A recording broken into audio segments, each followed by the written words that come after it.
Saat upacara nyambut tahun ajaran baru, seorang siswa dorong sepeda perlahan ke dalam. Tarik semua perhatian teman sekolah, apalagi siswa ini orang yang aneh. Dia perhatikan bahwa para siswa baris sesuai dengan tinggi badan, jadi dia bawa sepedanya ke baris teratas. Untuk ukur tinggi badan dengan siswa lain, orang tua tidak tahu harus bagaimana, gadis tercantik di sekolah juga harus bilang. Yang gila nih. Tidak hanya begitu, setiap kali ujian, ketika hanya tersisa 5 menit. Dia baru saja tiba, duduk dan mulai lingkari jawabannya. Pengawas baru saja lewatinya. Hanya lihat sebentar tapi matanya lagi lebar, sepertinya lakukan sembarangan tetapi setiap jawaban lagi benar. Pengawas tidak percaya bahwa siswa ini bisa belajar dengan baik. Saat kumpul soal ujian, gadis tercantik sekolah ingatkannya untuk isi jawaban di lembar jawaban. Tapi dia hanya gambar 2 garis untuk selesaikan, yang ini kejutkan orang lain. Yona mulai anggap pria ini yang tertarik. Setelah lama amati, dia pikir Jun Gyeong pasti jenius. Setiap kali bahunya ditepuk, dia bisa sadari dengan tepat lokasi orang di belakang. Saat sentuh telinganya, kebanyakan orang gunakan tangan kanannya untuk garuk tetapi dia gunakan tangan kirinya. Lebih takjubkan ketika lihat kuku orang lain dengan tangan ke bawah dan dia lagi lakukan seperti itu. Benarnya yang gila sih. Lalunya, Yona dengan berani langsung amati Jun Gyeong. Jun Gyeong kemanapun, dia juga ikutinya ke situ. Perasaan diawasi oleh orang lain itu juga takutkan. Jun Gyeong hanya bisa ganti meja lain biar baca buku tapi Yona masih ikutinya.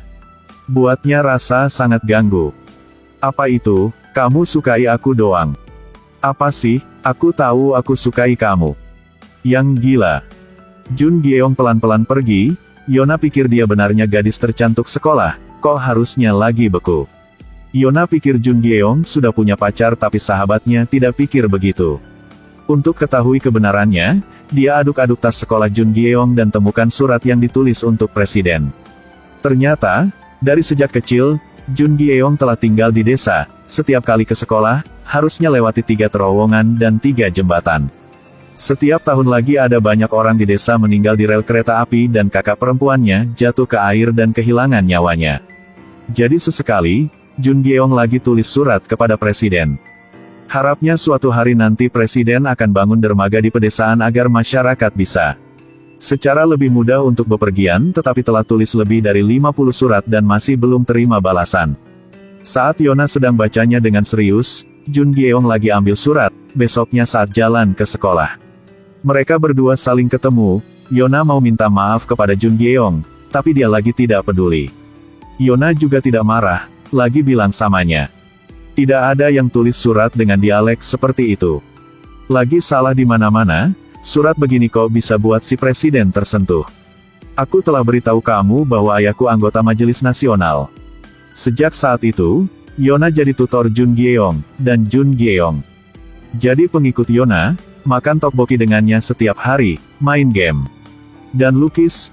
Jun Gyeong tidak ngerti apa hubungannya dengan penulisan surat. Kamu ikuti ide aku saja. Jangan begitu. Dia tidak ngerti apa itu romantik, lagi ambil batu dan lemparkannya ke sebelah zona, buatnya basah. Aku bilang jangan begitu mah. Setelah beberapa hari kontak, hubungan antara keduanya jadi dekat. Saat Jun Gyeong kirim surat, Yona juga kirim, 2 akan lebih baik daripada 1.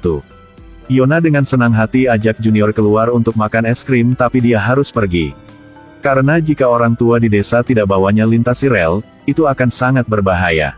Yona harap Jun Gyeong akan pakai kepintarannya biar ciptakan lampu sinyal atau sesuatu yang sama biar saat dia tidak ada di sana, orang di desa masih bisa laluinya dengan nyaman. Begitu saja Jun Gyeong buat satu lampu dan beritahu penduduk desa. Cara yang lampu itu operasi, saat jarum tunjukkan ke atas itu kereta lalui. Saat ini, harus tetap di tempat. Jika jarum tunjuk ke orang di bawah, penduduk sedikit pintar tapi tidak cukup, Jun Gyeong meski jenius. Tapi dalam hal lain, lagi sedikit konyol. Apa maskot Olimpiade ke-88? Harimau, yang bobo ini. Apa ibu kota Amerika? Los Angeles. 478.329 kali 85.127 itu berapa? 40.718.712.000. Bagus, kamu yang hebat ya. Telah kirim surat selama berbulan-bulan tapi masih tidak ada balasan dari presiden. Gadis itu putuskan ikuti kompetisi matematika nasional, hadiah pertama akan diberikan oleh presiden. Saat itu bisanya langsung tanya dia, tapi karena Jun Gyeong yang mau kencing. Jadi setelah beberapa menit, lagi selesaikan semua pertanyaan dan dengan cepat meninggalkan ruangan. Yona pikir dia lakukannya dengan kurang hati-hati jadi lagi marah. Tapi siapa sangka hari umumkan hasil. Jun Gyeong dapat hasil yang paling tinggi tapi saat presiden lagi sibuk, jadi Menteri Pendidikan akan berikan hadiah atas namanya. Rencana mereka gagal tapi Yona tidak mau nyerah. Atau kita langsung ketemu dia. Mau gak? Iyalah. Baru saja bilang lagi langsung lakukannya tetapi di jalan Jun Gyeong karena mabuk daratan. Lagi hanya bisa nyerah, rencana mereka lagi gagal. Biar hiburnya. Yona ajaknya ke rumah biar nonton film, maunya nonton kartun tapi Yona lagi ganti jadi film aksi, buat Jun Gyeong sangat khawatir. Hanya mau matikan TV tapi tidak berguna apa lagi akan lebih tertarik. Yona perhatikan dengan penuh karena takut lewatkan bagian spesialnya. Kamu mau coba? Kamu gila kan? Mulut bilang tidak tetapi tubuhnya sangat lancar. Ketika keduanya akan siap cium, ibu Yona kembali dari pasar. Yona bilang ada teman kesini biar selesaikan PR, dan ibunya juga tidak banyak bilang. Lagi bilang Jun Gyeong saling makan siang tapi dia lagi tolak karena telah ditakutkan. Dalam perjalanan pulang, Jun Gyeong rasa kedinginan di belakang. Akibatnya, keesokan harinya, tidak melihat Yona datang ke kelas buat Jun Gyeong tidak aman. Kemudian dia dipanggil ke kantor kepala sekolah, di mana dia ketemu dengan ayah Yona. Ternyata dia mau biarkan Yona pindah sekolah, Jun Gyeong pikir cintanya dengan Yona telah terbongkar. Segera berlutut untuk akui kesalahan, ucapkan kalimat aneh. Kami belum pernah saling sentuh. Atau sedikit saja tapi aku juga tidak ingat apapun. Aku akan bertanggung jawab dan berhenti sekolah, tolong biarkan Zona terus belajar di sini. Tatapan yang ingin bunuh orang tidak bisa disembunyikan, untungnya Yona dengan cepat temukan alasan untuk selesaikan masalah. Jun Gyeong berlutut di tanah dengan bingung, ternyata ayah Yona mau bawa Jun Gyeong ke distrik untuk belajar. Apalagi bertanggung jawab atas semua biaya kuliah. Jun Gyeong dapat kesempatan begitu juga karena Yun minta sama ayahnya. Sampai hari pergi, Yona nunggu dari cuaca yang indah ke hujan. Jun Gyeong masih tidak datang buatnya nangis sesat. Yang ini Jun Gyeong juga dapat lihat semua, dia mau datang biar hiburnya tapi jiwanya tidak izin. Mobil Yona perlahan jauh meski Jun Gyeong sedikit enggan, tapi dia tidak berani pergi karena sebelum desa dapat demarga yang baru. Dia tidak bisa tidak peduli pada masyarakat, begitu saja, tahun-tahun berlalu. Dia terus-menerus tulis surat buat presiden. Sampai musim semi berikut dia akhirnya lagi dapat kabar yang telahnya sudah nunggu dengan lama. Meskipun presiden janji akan bangunkan dermaga untuk rakyat. Tapi masih butuh waktu bertahun-tahun untuk bangunnya, Jun Gyeong tidak mau nunggu lebih lama lagi langsung buatnya sendiri. Penduduk desa juga datang untuk bantu dengan sangat cepat, sebuah dermaga sederhana telah selesai. Hari ini adalah ulang tahun Jun Gyeong, Yona belikannya kue. Setelah makan malam, Yona bilang dia ingin tinggal di sini selama malam ini tapi Jun Gyeong lagi tolak. Yona di jalan pulang lagi marah dan tanya kenapa tidak kirim surat buatnya. Jun Gyeong bilang dia tulisnya tetapi tidak tahu kemana dia bisa kirimkannya. Hormati Jun Gyeong telah tulis surat untuknya jadi Yona tidak marah lagi. Karena Jun Gyeong belajar dengan baik, guru telah berinya beasiswa untuk belajar di AS. Yona harap Jun Gyeong bisa lebih sukses, begitu saja mimpinya baru bisa dipenuhi. Meski dermaga sudah selesai dibangun, ayahnya tidak pernah singgah di desa.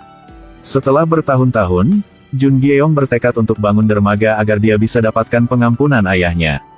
Ketika dia di sekolah dasar, karena dia ingin ambil piala untuknya, kakaknya jatuh ke air dan mati. Kakak perempuan yang temaninya begitu lama lagi imajinasinya. Sekarang dermaga dibangun. Tapi ayahnya bahkan tidak lihatnya, Jun Gyeong dengan marah buang kartu ujiannya. Kakaknya nangis dan ambil kartu ujian, harap adiknya tinggalkannya. Saat itu guru fisika datang cari ayah untuk umumkan. Sebelum pukul 9 besok, Jun Gyeong harus sudah berada di tempat kompetisi penting. Dan pemerintah akan sponsorinya untuk belajar di luar negeri di AS, bahkan memiliki kesempatan untuk berlatih badan antariksa. Sang ayah tidak harapkan putranya jadi begitu baik, jadi dia henti di stasiun baru meskipun ada ketidaksetujuan. Sebagai seorang ayah, ini satu-satunya hal yang bisa dia lakukan untuk putranya. Itu yang paksa, tidak peduli apa jadi, dia harus bawa putranya ke sana. Ketika tiba, tempat ujian hampir ditutup, sang ayah tarik satpam untuk beri kesempatan pada putranya untuk masuk. Kali ini Jun Gyeong rasa sangat stres, ayah di luar juga khawatir. Beberapa hari kemudian sang ayah tiba-tiba terima surat dari Asosiasi Fisika. Lulus. Putra aku telah lulus. Jun Gyeong peringkat pertama di negara, dapat kesempatan pergi ke AS untuk belajar. Sang ayah masak makanan yang lezat untuk beri selamat, dan setelah makan, ayah dan putranya duduk untuk curhat. Tahun itu ketika kakaknya jatuh ke air, itu sebagian karena ayah, karena kereta api hari itu. Yang dia nyetir, dia tidak terima kebenaran putrinya telah mati, jadi banyak kali mau bunuh diri. Tapi juga tidak bisa meninggalkan putranya, takut kehilangan anak yang sisa. Itu sebabnya sengaja jaga jarak darinya, sembunyikan perasaannya. Setelah percakapan ini, masalah antara ayah dan anak benar-benar hilang. Hari ke Amerika juga begitu cepat datang. Semua orang di desa datang untuk ngantarnya pergi. Jun Gyeong naik kereta ke bandara.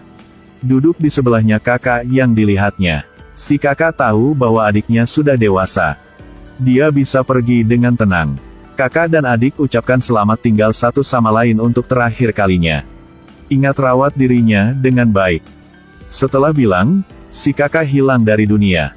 Jun Gyeong ingin menelepon Yona untuk ucapkan selamat tinggal tetapi tidak ada yang jawab. Ketika dia baru saja masuki pintu pendaftaran.